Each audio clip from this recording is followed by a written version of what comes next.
Está con nosotros Yaxis Sirés, director de estrategias del Observatorio Cubano de Derechos Humanos. Yaxis, bienvenido a la tarde de NTN 24.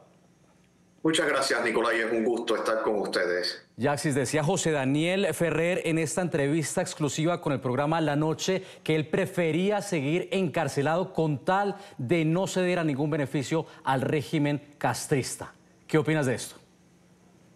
José Daniel Ferrer es el principal líder de la oposición en Cuba, es un hombre digno y que lleva una trayectoria muy importante de lucha por el cambio político, por una transición política en el país. Por tanto, todo nuestro respeto, todo nuestro cariño. Yo he podido hablar con él, preguntarle cómo está y toda nuestra admiración. Ahora, este proceso de excarcelaciones se está presentando como complicado porque de hecho el régimen dice que va a excarcelar a 550 y algo, pero en Cuba hay en torno a 1000 prisioneros políticos y de conciencia. Por tanto, por un lado, notamos que hay alegría en las familias y en los presos, en la mayoría de los presos que han ido siendo excarcelados, pero nos preocupa que no se habla de los 1000 presos políticos y que además el proceso es muy carente de transparencia y por tanto hay muchas familias que están agobiadas porque no saben si sus familiares presos van a estar entre las personas que van a excarcelar. A ver, esto es interesante porque hay que hablarlo. Hay que recordar a estas personas que están detenidas de manera arbitraria bajo el régimen cubano, pero justamente José Daniel Ferrer planteaba esto, ¿no? Que él no quería prestarse para un teatro que le sirviera o le fuese útil al régimen castrista. ¿En qué medida se puede beneficiar el régimen? ¿Se está lavando la cara? Obviamente el régimen siempre ha utilizado a los presos políticos, como a toda la población, pero especialmente a los presos políticos como moneda de cambio para lograr prebendas políticas y económicas a nivel internacional. Hay una trayectoria muy larga en ese sentido.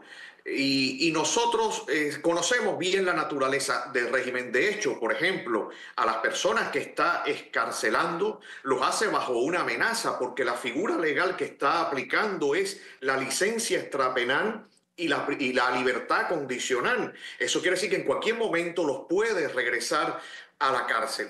Por eso coincidimos en que el régimen obtiene prebendas. Es un mecanismo macabro, pero nosotros, desde el respeto y la admiración a José Daniel, que asume una vocación política muy firme y que nosotros no solo admiramos, sino que apoyamos, desde ese respeto también entendemos que hay familias que están sufriendo muchísimo y hay gente que está muy enferma dentro de la cárcel. Mire, en Cuba es un país que hoy tiene una pobreza extrema, según nuestros datos, en torno al 89% de la población.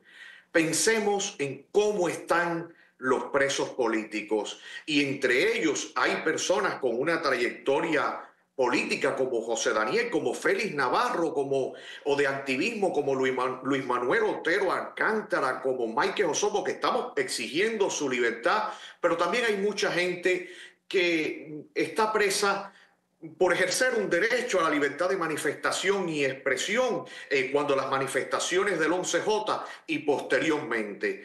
Por tanto, hay que tener en cuenta todas estas variables o dimensiones de las vocaciones de la vida humana, hay que tenerlas en cuenta y ambas son admirables y respetables.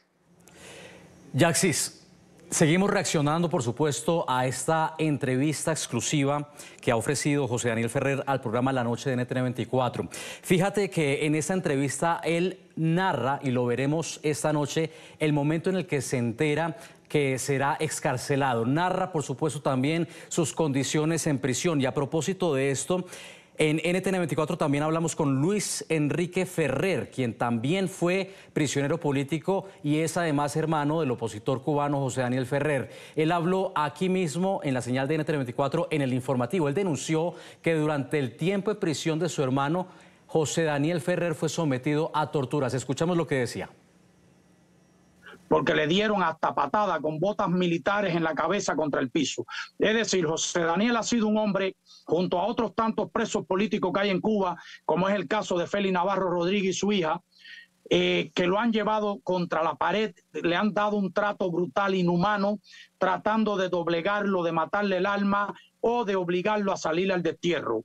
Si se ha logrado esta liberación en estos momentos es porque está a punto de tomar posesión Donald Trump en los Estados Unidos, que tiene una política clara y definida contra esta dictadura comunista, y el secretario de Estado va a ser Marco Rubio, un hijo de cubanos exiliados patriotas y un cubano americano patriota que se preocupa por la libertad y por el respeto a los derechos humanos en el continente, en cualquier parte del mundo.